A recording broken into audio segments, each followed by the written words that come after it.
Good morning, family. Hey, what's going on, fam? Welcome back to the channel. Welcome back to the vlog, fam. If you haven't already, we invite you guys to subscribe right here. Hit that like button, of course. Keep commenting. The comments have been awesome and everything. So today we're going to be making better use of the space we have. Many of you guys have noticed that we have a whole big area on the right-hand side that we have not been utilizing to the best of abilities. We received a lot of suggestions, and Peggy had already actually gave me a few suggestions on how she would like to do it. And so we're going to be doing that today. We got three very, very sturdy built-in shelves already. I added a little shelf that's good for utilities and stuff like that, but we got to make better use of those really sturdy shelves on the right-hand side, and so that's what we're going to be doing. Yeah, I want to go in there and rearrange it while he's not around, but I'm not going to do it. I'm just going to wait until we get more things, because we want to utilize every single inch, every nook and cranny. We want to make sure if we have the space, we fill it. And that's what my goal is, to get as much in there as quickly as possible, right? Yeah. And, Donald, he's more of, he'll write the plan, I execute most of the time, and then he's the maintenance guy. There you go. So he's going to make sure everything is done. So that's what we're doing. We're just trying to get all the things that we need. I just thought about it the other day. I told Donald, I was like, we got to get our medicines up. Anything that has ailed us in the last 6 to 12 months, I like that. we need to make sure that we have that. So we're going to get our medicines up, because this time of year they're going to start. It just seemed like anytime that people start buying stuff, the prices just go up. Like right now, the prices are just ridiculous on everything. It is just so hard.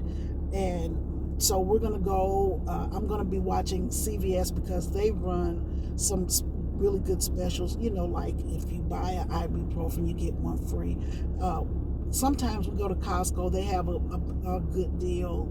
So we're not going to go to Costco today, but we'll probably go next week or after, because they have a really good deal on medicines and stuff like that, because I know that we stocked up on that last time. So you got to get your medicines up.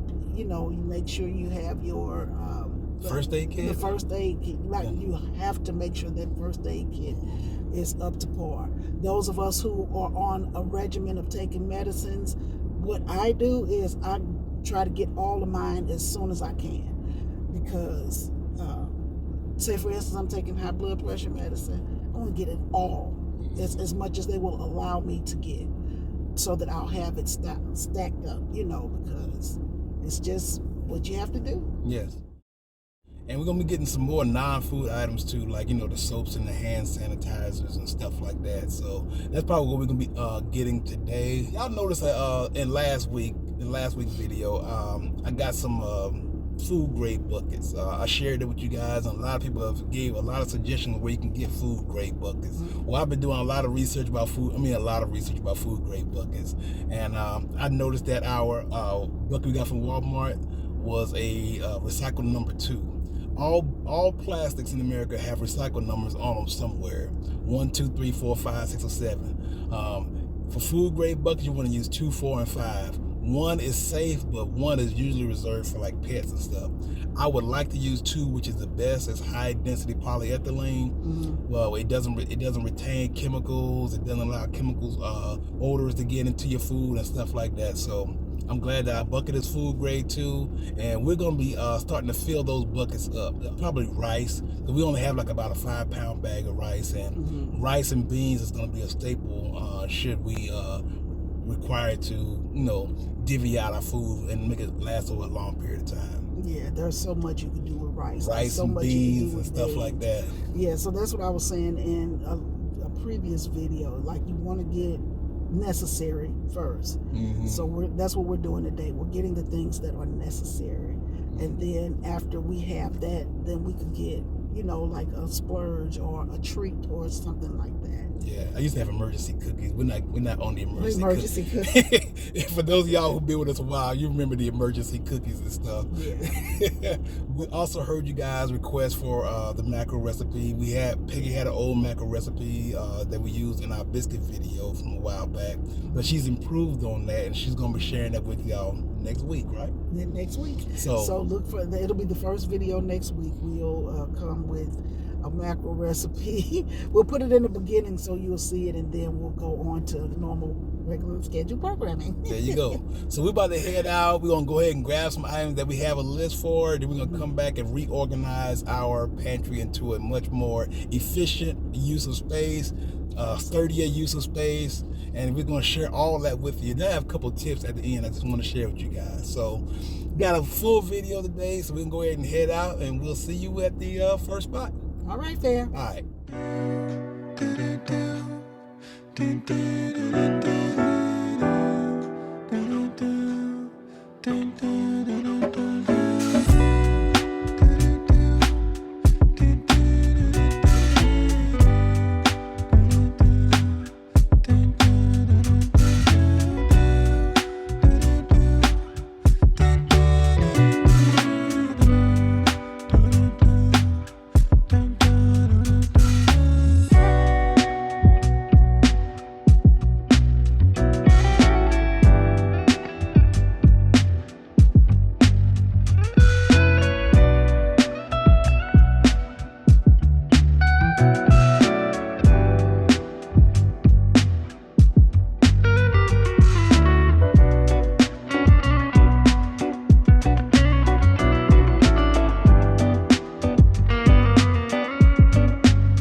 So we're home from the grocery store, and we just got a few more items to put in our prepper's pantry. So first of all, we got this 20-pound bag of rice, right? So we're gonna go ahead and we're gonna freeze this for a couple days, and then we'll put it in our food safe containers, and we'll add bay leaves to it, you know, to make sure that it's okay.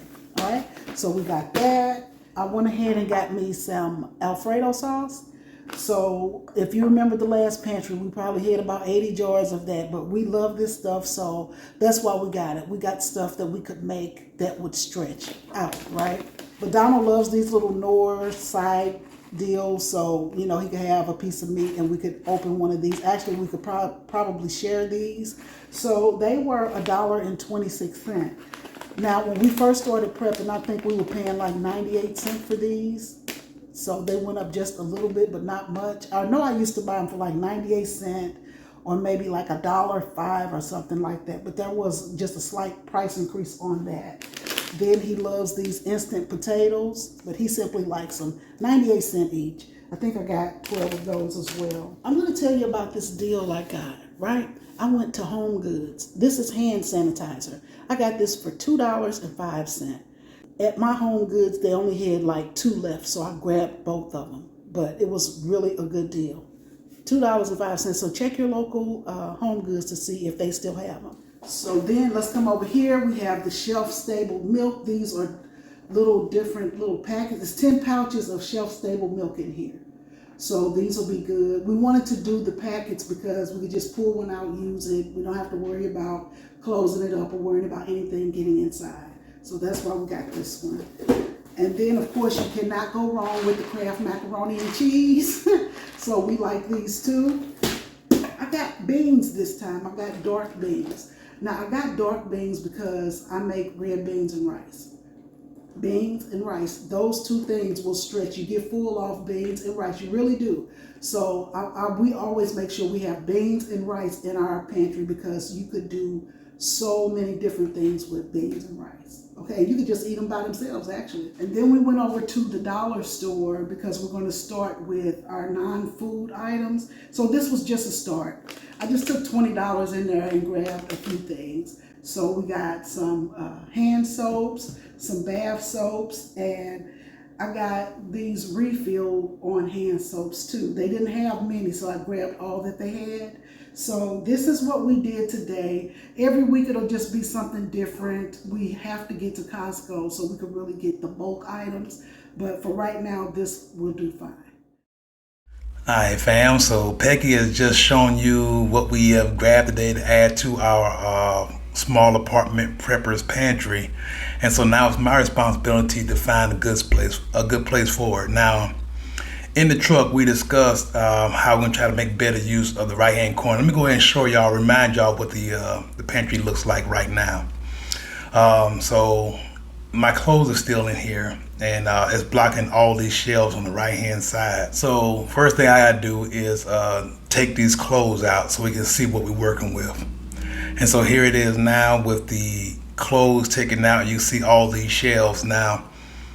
The first and the third shelf is very, very strong with extra support, but the second and fourth shelf are floating shelves.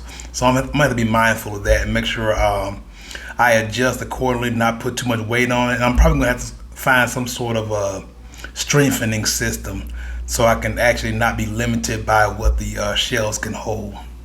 So I'm gonna go ahead and get started. I'm gonna come back and show you what it looks like.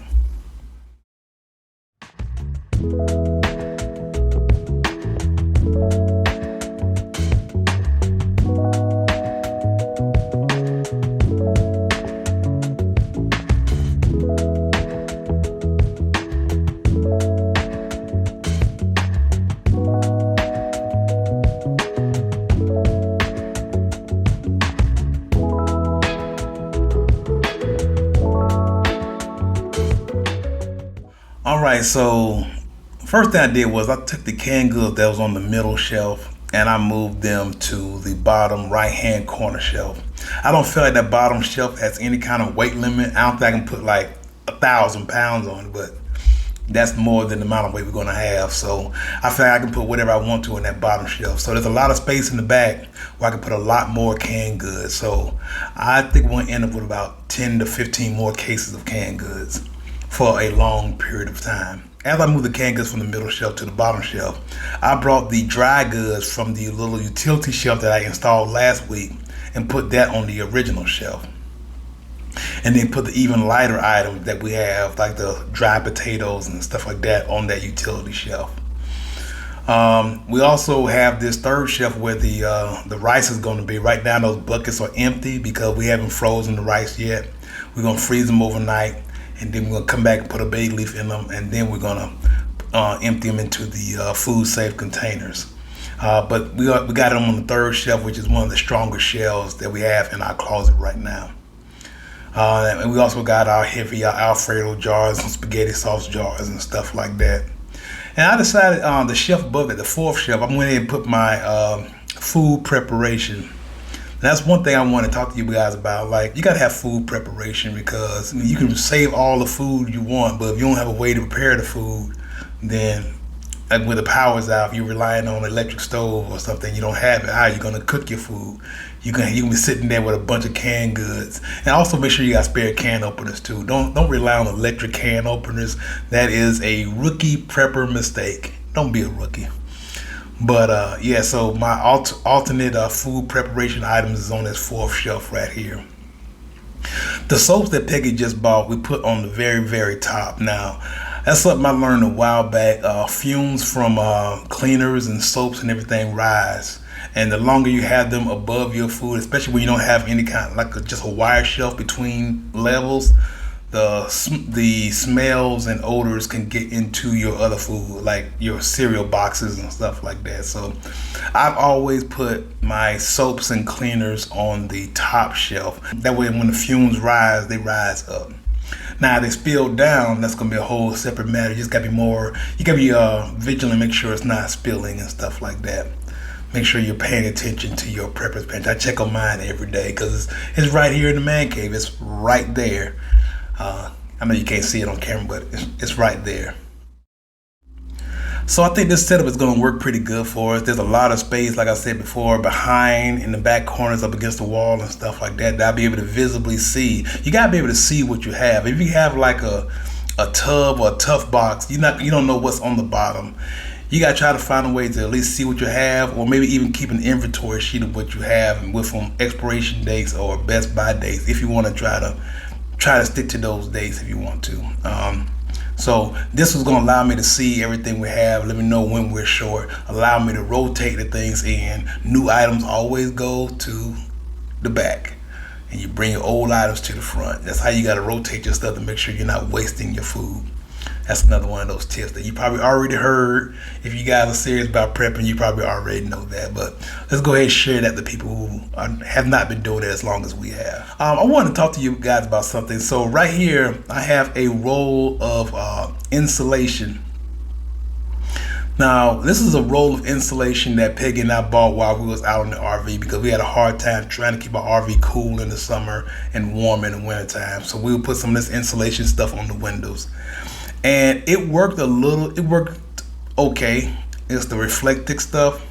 But I found a better option that I am going to be ordering a couple rolls of. And I just want to share this with you guys. So I'm going to be ordering some of this Smart Shield insulation from Amazon. Now, this video is not sponsored. They have not sent me any. I'm going to have to buy this with my own money. I just want to share this with you guys because a lot of you guys are also building your pantries up at this time. And I didn't want to show y'all at the end. But the stuff we have is okay, but this stuff is much better when I look at my research. Instead of just having air bubbles on the inside, it got a layer of non-porous foam on the inside. That's gonna make a big difference. Some people just try to like tape up their windows and everything, but if you use this double-sided reflective material, it reflects the cold air back out and it reflects the heat that you have back in. So, Peggy and I, we have this plan that if power does go out for a long period of time during extreme cold, we're going to find our one room to congregate in. That's where we're going to sleep and hang out during the day because you can keep one room warmer than you can for a whole apartment. We'll have a Mr. Buddy heater in here, and we're going to tape up those windows with some insulation and stuff. So I'm going to put a link in this description of the one I'm going to be buying. Now you got to try to figure out what size you need yourself. I'm buying the 100 square foot roll because it's only 12 cents a foot more than what we paid for the other less expensive, less effective roll, in my opinion. I'm going to get some tape too. Now we can use duct tape, but you got to remember I'm in an apartment. I don't want to start putting something on the walls or the windows that might cause any kind of damage. So they got this nice better adhesive tape. This also going to be in the description box below that I'm going to be getting. So we have a better way of sealing up the windows should the time come where we're losing power in extreme cold situations. Now, please keep in mind that when Peggy and I are sharing this information with you guys, we are just letting you know what we plan on doing to give you some ideas and maybe give you some thoughts that you hadn't considered already. These are not like this is what you should be doing kind of thing. This is just us sharing our journey, sharing what we have learned with you guys. You just say, hey, you know what? Maybe you should try this instead. I'm always open to hearing you guys' ideas because some of you guys have been doing this stuff for many years. So that's what I'm doing right here. So just please keep that in mind when you are watching, when we're sharing our information. Just keep that in mind as we share our journey with you guys. You might notice on the floor of the pantry that I have our EBL power stations now. That's good news. I have a couple solar panels. I have a 500 watt and I have a 1000 watt. I'm going to be charging those up and I'm going to be sharing that in a video coming very soon. I saw a couple people already bought some from the link we have. I appreciate that. And there's not much money that comes with it, but when you do click on that link, that does help the channel out a little bit, and we really do appreciate that. That's about all I have right now, fam. We just want to thank you guys for joining us today. And like we always say, we just want to remind you guys to go out there and do something good for yourself and for others as well. Y'all take it easy, fam.